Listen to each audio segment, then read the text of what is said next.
All right, welcome back. Good to be back. What's going on? It's Scott Penfold here. And on this episode of the Loaded Radio podcast, we're joined by none other than Johnny Kelly, the powerhouse drummer known best for his time behind the kit with Type O Negative. Now, Johnny has had a prolific career in rock and metal, playing with a range of iconic bands and keeping the spirit of heavy music alive. Many fans recognize Johnny, of course, as the longtime drummer for Type O Negative, having taken over the role in 1994 following the departure of Sal Abrascato. From then on, he remained an integral part of the band until the untimely passing of Peter Steele in 2010, which brought Type O Negative to a heartbreaking close. But that didn't mean Johnny was stepping away from music. In the years since, Johnny has stayed incredibly active in the rock and metal scene, lending his drumming expertise to a variety of bands. He's worked extensively with Danzig, serving as the band's live drummer for over a decade. He's also been a key member of Quiet Riot, stepping in to carry the torch for the legendary metal outfit after the passing of Frankie Banali. Additionally, he plays with Kill Devil Hill and Silvertomb. He's a busy guy. But in this interview, Johnny sits down to discuss a wide range of topics, including the new band that he's got going on with longtime friend and Type O Negative bandmate and Silvertomb bandmate Kenny Hickey, along with Crowbar's Kirk Winstein and former Crowbar bassist Todd Strange. Sun Don't Shine have just released another new song. We're going to talk about that. We're also going to talk about his thoughts on a potential Peter Steele tribute concert. I've been bringing this up to these guys for years, so we'll see where that's going. His memories on Type O Negative's legendary run, his work with Danzig, Quiet Riot, and Kill Devil Hill, the evolution of his career as a drummer in the state of rock and metal today, and much more. I mean, could we in fact see a Peter Steele tribute concert someday? What would it take to pull it off? Johnny Kelly shares his thoughts and insights on what such an event would need to truly honor the legacy of Peter Steele and Type O Negative. Okay, so strap in and turn it up. It's time for another episode of the Loaded Radio podcast. Before we get going, though, don't forget, as always, check out loadedradio.com to stay updated with all the latest hard rock and metal news. It is constantly updated 24/7. Also there, you can find the live radio station. Yeah, well, it streams 24/7, featuring live personalities, including yours truly. As well, you can get past episodes of this very podcast, and as well, download the free Loaded Radio app where you can take us with you wherever you go, okay? So yeah, check it out for yourself. loadedradio.com. But joining me now, it's the man himself. I'm talking about iconic rock and metal drummer, Johnny Kelly. Man, great to talk to you again. How are you? Good. I think the last time we spoke is when I spoke with you and Kenny, and we did the Life is Killing Me radio special. Right. Which is about, I guess, about a year and a half ago, which was very cool. And I've spoken to you numerous times, so always good to speak to you. And first off, how are things with you? How you doing? Hanging in there, keeping busy. I want to kind of jump into things with Sun Don't Shine. Before we get into the Promise song, the new song, I wanted to ask specifically why the name change from I Am to Sun Don't Shine. What's the story behind that? I think it was the overall consensus was that we didn't like the name. Oh, is that just it? Just didn't like the name? Yeah, we just wanted to change it. We weren't feeling it. So why the decision on Sun Don't Shine, and who came up with that name? I believe Kenny came up with it. Band names, I've always stayed out of it. Have you? Yeah, because it at the end of the day, it really doesn't matter what it's called. Right. And, because there's so many bands with a lot of ridiculous names. I mean, there's bands with cool names, and then there's some that are pretty ridiculous, but then it just becomes like a marker just to identify the group. And then it just becomes something, after a while, it becomes insignificant. It just becomes something to identify that group of people with. Well, let's talk about the Promise song, though. The third release from you guys, this third single. How did the Promise song come together?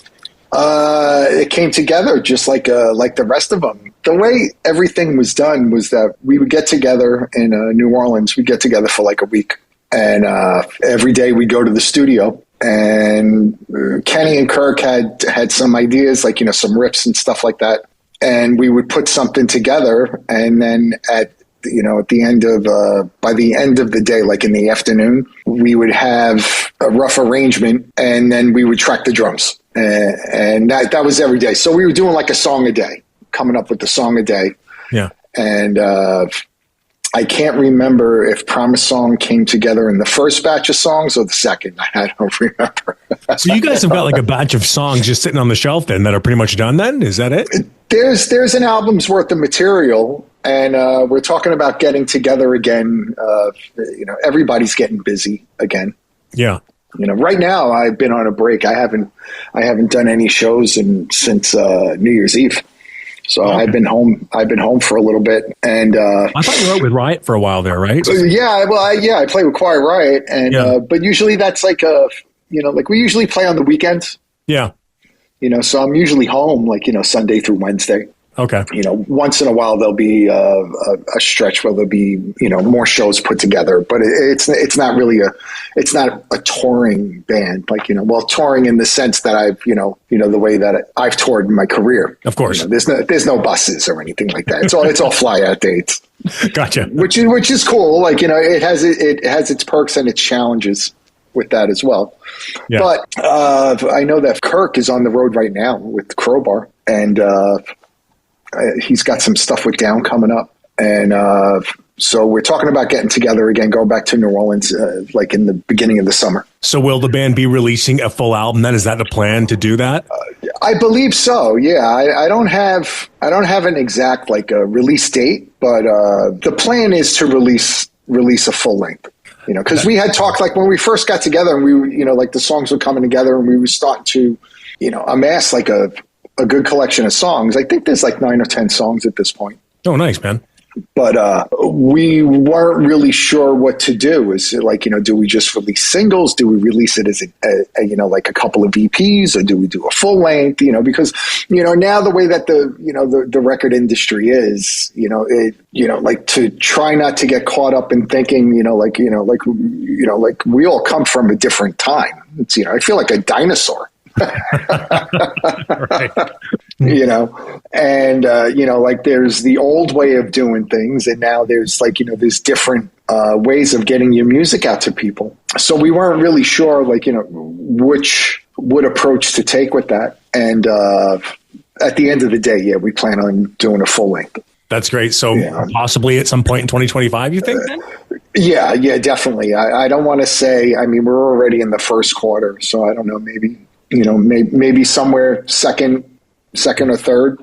I know that it's going to be Corpse Paint Records. Yeah, Andrew Spalding, right? Yeah. Yeah, with Andrew. I just don't know who it's going to be through yet. We're still figuring that stuff out. There's been a couple of things discussed. It's exciting, it's cool, Yeah, I think a full album would be cool. Is Silvertomb still doing stuff too? Are you and Kenny still doing stuff with Silvertomb right now, or is that on the back burner? Yeah, Chinese Democracy will be coming out anytime now. Right. How many years has it been since Silvertomb? It's been a while. Holy shit. When did that record come out? It came out during the pandemic, and that's what killed it. Yeah. So some new Silvertomb would be okay. So at least that's still kind of a thing. It's simmering on the back burner. At least that's something. Now I've been getting mixes. Dwayne, who mixed the Sun Don't Shine stuff, where we recorded it and stuff, OCD Studios and stuff. Kenny sent everything to him, and he's going to be mixing it. So I've been getting mixes. That's cool. So that's good. Okay. There's progress, man. There's something, right? Yeah. Yes. There's been mixes. I mean, my drum tracks were done at this point years ago now. Oh, really? Eh? Yeah. I did. Yeah. I've been referring to it as Chinese Democracy. What's going on with Kill Devil Hill right now? Kill Devil Hill. Well, we put that record out. The band has done a few shows, and that's kind of it. They did a run of dates.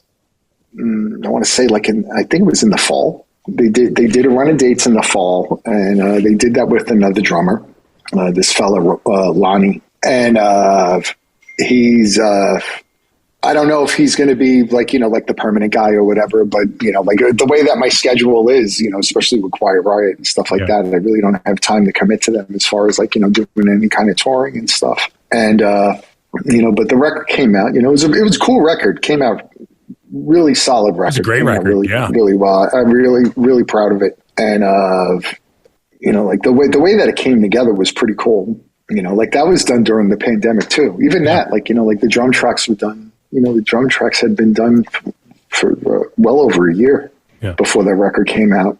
Being the Typo fan I am going to dive into that a little bit too. I recently actually interviewed Christina Scabia from Lacuna Coil, and we had a great talk. And she said that she named October Rust as one of her top 3 most influential and favorite albums of all time. And what are your thoughts on that? Christina's a sweetheart. I've known Christina, for over 20 years now. I met those guys. They did the first Danzig Blackest of the Black. Yeah. And that was I want to say in 2002, 2003. And then they did a bunch of touring with us with Typo on Life Is Killing Me record. And we became friends. It was like family. And we've always stayed in touch, They did other touring, I believe, after that. They came out with Danzig. We did a run together, and but yeah, I mean, they've always, I don't really look at them as like peers or something like that. They're friends, Yeah. And because we spent so much time together on tour, and she loves Typo though. I mean, she must have just really bent your ear with that stuff. Yeah, I mean, but when we're hanging out and stuff, they wouldn't really they didn't act like that, But it's cool to see so many years later that it still resonates with people. It does. And when you're in it and you're just doing it, for us, we were working on a record, we were putting out our next record. We had just come off tour, we were on tour for 18 months. Yeah. Supporting Bloody Kisses. And then, we came home and it was just like, okay, let's, we got to start working on a record. And, Peter was starting to come up with these ideas and he had a lot of stuff prepared when we started rehearsing. But I mean, seriously, it was I want to say we were, we literally just finished an 18-month tour. We finally, we got a gold record, it was Roadrunner's first gold record. It was a lot of stuff had happened. And I think we were home, we were home for a week, and we were back in the rehearsal studio, starting to work on the next record. And then it was just a few months of just that every day. And is what we're doing right now, will this leave an impression on somebody, or will it be successful? Will it be a failure? Will it, will people be talking about it 30 years from now? Yeah. Next year, that record came out 30 years ago. That's amazing, isn't it? Yeah, it's incredible, and it's incredible to see that it's like I said, that it still resonates with people, because you never we weren't sitting in a room going, well, this record has to be something special so that fans will be talking about it 30 years from now. It's not like that. It's just this is who we are right now. Records to me were always like a snapshot of who we were as people in that point in time. And, it's cool that people still refer to it, and that, they still hold it in such high regard. I had no idea, none of us had any idea that was going to happen. We thought we were going to be, shelved in the back of the used bin, less than a year later. It's crazy. We didn't, we really had no idea of what was going on, what we were doing. We knew that, we were trying to be the best that we could, and we were trying to, work as hard as we could. And, it seems it's sometimes I'll go online that I'll see, stuff that comes across lately, on my Instagram. I was talking, my daughter's 24. She's 24 years old. She's not really into the music, but she obviously is aware of it and stuff like that. And I was telling her, I said, I'm getting a lot of followers lately. I was but they're really young, and I'm telling her, I said, they're like teenagers, 16, 17 years old, kids in high school. I was why are they following me? She's like, Dad, I've been telling you for years, TikTok. Honestly, that's the reason why. Typo is transcended, man. It really is. I don't go on TikTok. I use other social media, but I really don't go on TikTok. So, but these people are fans are finding me, on other social media, but they're very, very, very young. And I was And I'm like, how are these people finding the band? You know, it's not like we get played on the radio a lot. It's not like we have like a strong, like, you know, presence in social media and stuff. You know, the band's been, you know, inactive, Jesus, for 15 years now. Yeah. But these young people are finding it. I you know, sometimes I sit there and I think I was like, you know, I said, I think the band's more popular now than it was when we were popular. Yeah. You and Kenny said that last time I talked to you guys. Yeah. I know. But I mean, that's what it seems like. I mean, it's not like, you know, like we're sitting here, like, you know, getting in, you know, boatloads of money and, you know, like it's not, but it does seem to be like a certain level where the band is like, you know, like has a certain level of popularity that's truly unexpected. I can't even answer for it. Well, Kenny recently commenting again on a fact that something I brought up to you guys years ago was about the Peter Steele tribute shows. Kenny is actually starting to sound like he's kind of interested in seeing this happen. Has there been any further talk on that? No, there really hasn't been. Like, you know, a lot. I mean, the minute that, like, you know, hit the, like, you know, the metal news wires and stuff like that, my messages started blowing up. Is it true? Sure. You guys doing this? Oh, we got this singer. You got to check this guy out. Like, you know, this and that. I was like, I'm pretty sure he just said that he would like to do something. Yeah. Last time I spoke to you, you said you wanted Ann Wilson. That's what you told me you wanted. Oh yeah, of course. Like, you know, or like, you know, like somebody of that caliber, but like, you know, like to do something, you know, like as far as like a tribute, not to recreate. Like, no, you know, like Peter really was a one of a kind person. Like, you know, in his approach to music, the way that he sang. The hardest thing that we'll ever be able to find is somebody that plays bass like Peter. Yeah. And like, you know, I've been fortunate enough. I've been able to, you know, meet and play with a lot of great bass players, you know, like from all over the spectrum, you know, throughout the years. And, you know, like I play in a band every weekend, but, you know, I play in a band with Rudy Sarzo. I know. Yeah. You know, and nobody plays a bass like Peter did. No. And, like, you know, I mean, it's not just his tone. You know, because I see like on YouTube and stuff like that, a lot of people will try to like, you know, recreate his tone. And it was like that. You ever see the story of like Ted Nugent talking about Eddie Van Halen? Yes, I have. Where like he picks up Eddie Van Halen's guitar and he tries to play it and it sounds like crap. Yeah. But when Eddie plays it, it sounds like Eddie. This magical thing, right? It sounds like Eddie. That's the same thing with Peter. Like, you know, his bass tech or somebody would do sound check with us, and it would just be squeals and screeches and noises and all kinds of stuff. It's like hardly a note. Yeah. But Peter picks up the bass, puts it in his hands, it becomes an instrument. Yeah. That's true. And just like his whole approach to bass playing is just so unique. And it's like, you know, yeah, you could find somebody to sing, you know, like, you know, all right, yeah, fine. You know, whatever, grab a baritone guy, you know, whatever, you know, give him fangs and, you know, you get Peter. But to get somebody like, you know, like to have that approach to the bass like that, no one that I've ever played with plays like him.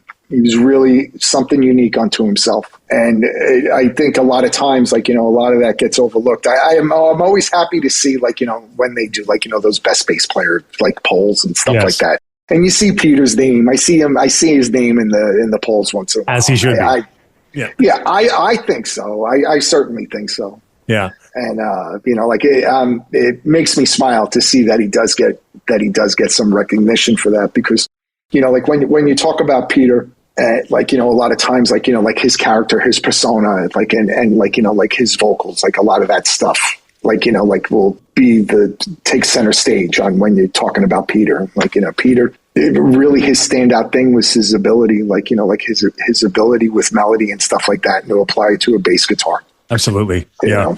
So you are open to the idea then, like you would be open to doing some, like a few shows or something. Yeah, sure. Like, you know, like, I mean, if it was done right, you know, like, I wouldn't want to do something that was like, you know, kind of like half-assed. It would have to be like, you know, like really cool, really over the top and something interesting, not just, you know, a couple of like, you know, remaining members from Typo Negative trying to recreate something from, you know, 30 years ago. Do you think Josh would do it? My first inclination would be to say no. No? Have you spoken with him at all? I speak to him. I speak to him pretty often. Yeah. but he's like, Josh was one of those people, since the day I met him, and I met Josh when I was a teenager. Yeah. And, me and Kenny, the first time I met Josh, me and Kenny went to his studio and recorded our first demos, with Josh. And I recorded a bunch of demos at Josh's house in his studio. And so I knew Josh for years. And, Josh has always been a person that, when he does something, he commits to it 150% and it completely consumes him. That's it. It's just tunnel vision. And that's it. And when he started getting into taking an interest in EMT work and, things like that, when he started going to school for it, you could tell that the focus was getting away from typo and was starting to go here. Mm-hmm. And, I don't think he would have left the band, but I was convinced that he would never tour again. Yeah. I pictured him as being, say, like a Brian Wilson in the Beach Boys. Right. Brian Wilson stopped touring, but yet he was still producing the records and writing the music and still being a part of the band, a significant, the nucleus of it. But then the other guys would go out and perform it and, promote it or whatever. Mm-hmm. And that's where I saw Josh, but I didn't think that he would have left entirely. And it wasn't something that we discussed. It was just the feeling I got, just to see, seeing where his head was going, seeing where his head was at and, where he was going as a person in life and stuff. I could see that. I mean, he never liked touring to begin with. No. No, he never did. And, so I think he would have tried to figure out a way to still be involved in the creative aspect of it, but, not go on the road. Did anybody ever end up getting over to Josh's place to recoup all those studio outtakes he was saying he was going to get rid of them? It's worthless. Did anybody ever end up getting over there and grab that stuff from him? I think our manager went over there because it's funny that you mentioned that. And I remember Josh. Josh is sending me pictures. He's like, I found this. It's going in the dumpster. I was like, no. He's like, you can't throw this shit out. And I called up my manager, Mark. I was like, Mark, you got to go to Josh's house right now. He's fucking throwing all kinds of shit away, and we got to keep it. You guys got to release some of that stuff, man. I mean, I bet there's some great takes on there. I'm trying to think. There was, some of the stuff. There were demos. There were no demos for Dead Again. We didn't do any demos for that record. You got the live L'Amour show. You got that. I don't know if we have the actual recording of it. I mean, I have a cassette. Oh, do you? I have a cassette of it, but I don't know if we have the multi-track recording. Fans are dying to hear that. Yeah. I mean, it would be cool to have, and it would be cool to release, of course. But it's it's like a lot of this stuff. When you start going back that many years. It's it'd be it's cool to do that, but it's who has it?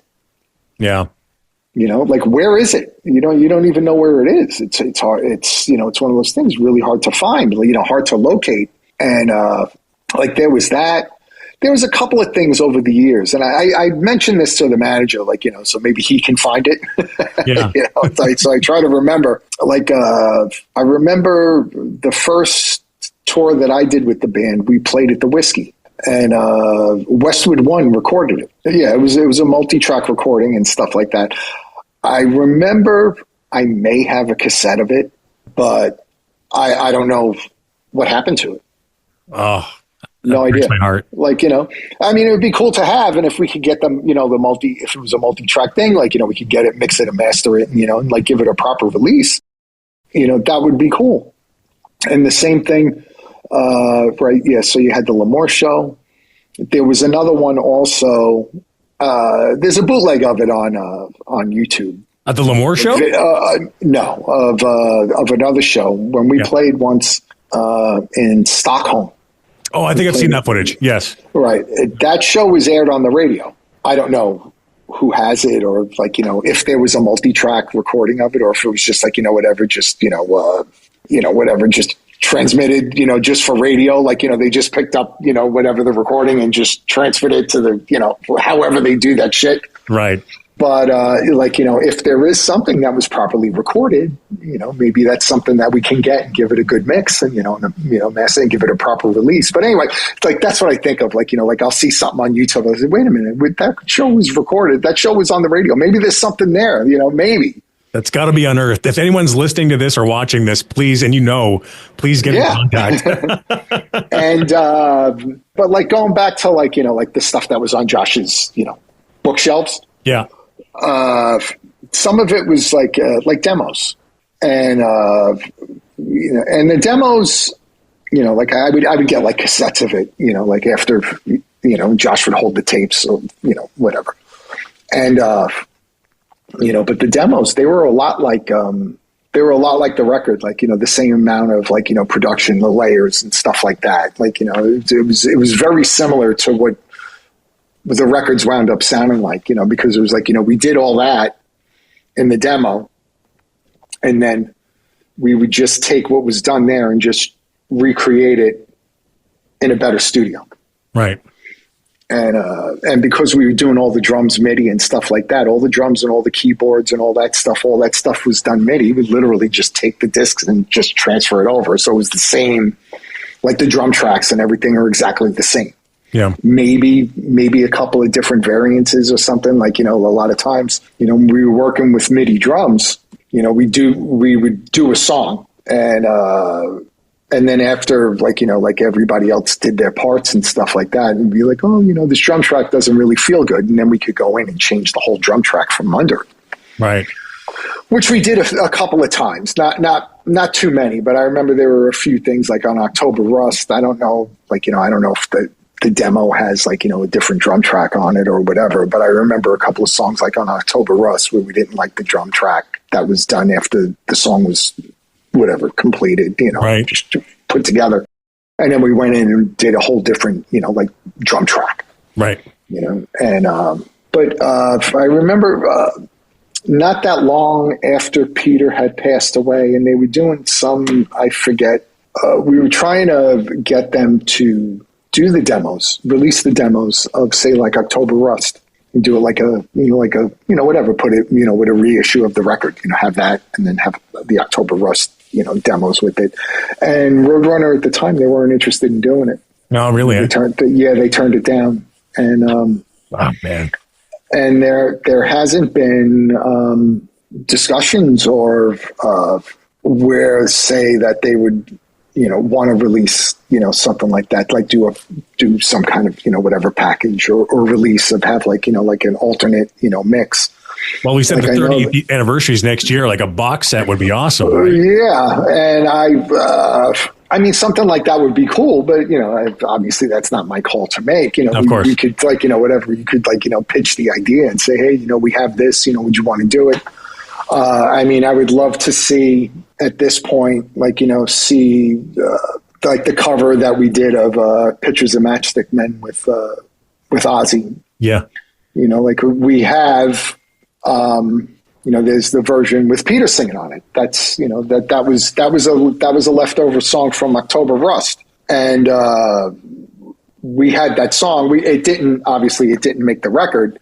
And then when we were approached to do a song for the Howard Stern movie, we were like, we have this song, this is what we have here. And they took it and then had Ozzy sing on it, like, to do it that way. And, I mean, it would be cool to see that have a proper release, like, maybe it's like a bonus track or something, I think at this point, there was something like in the contract at the time, like, like we couldn't do anything with the song for like 10 years. Right. I think we've passed the mark. Yeah. Yeah, I think it's time. I wanted to ask you about this because I know Typo and Pantera were two bands that were so, you guys had relationships in the 90s, even still today, I'm sure. I recently, and I got to ask you about this, I recently watched the footage from Dime Bash 2016 and never before noticed that you were the one who was kind of trying to settle Phil down with his antics there on stage.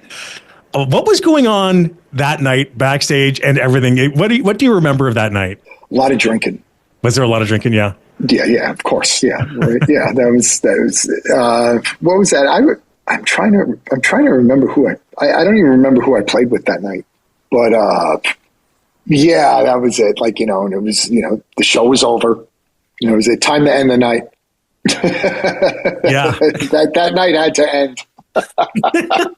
Yeah, you looked so uncomfortable behind Phil. I'm sorry, but I got to say, you did a great job of sort of just guiding him off. I tried. I tried to get him.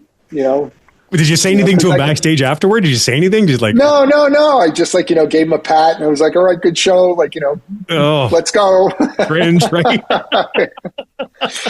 And I love Philip, and I just wanted to get him off stage because he was standing on stage, and I was like, why is he still out there? It's like I don't hear any music. It's like, what's he doing? And it's like the show's over. So I just went up there. I was like, hey, buddy. Let's go. Let's call it a night. You're the best, Johnny. And until next time I speak to you, all the best. And you know what? Here's hoping, fingers crossed, we get those the Peter Steele tribute shows at some point. We'll see. We'll see what happens. Okay. All the best to you. Take care. Thanks, man. There he is. That's Johnny Kelly from Typo Negative, but as well from Sun Don't Shine, from Danzig, from Quiet Riot, from Kill Devil Hill, from Silvertomb. He's a busy guy. And if you like, you can check out the visual version of this podcast on our YouTube page, our official YouTube page. Check it out, youtube.com/loadedradioofficial. Okay. But thanks for listening. As always, back again next week with an all new guest and an all new podcast. And don't forget to check out loadedradio.com and as well download the Loaded Radio free app. Okay. All right. I'm Scott Penfold and we'll talk to you again next week right here on the Loaded Radio podcast. Loaded Radio.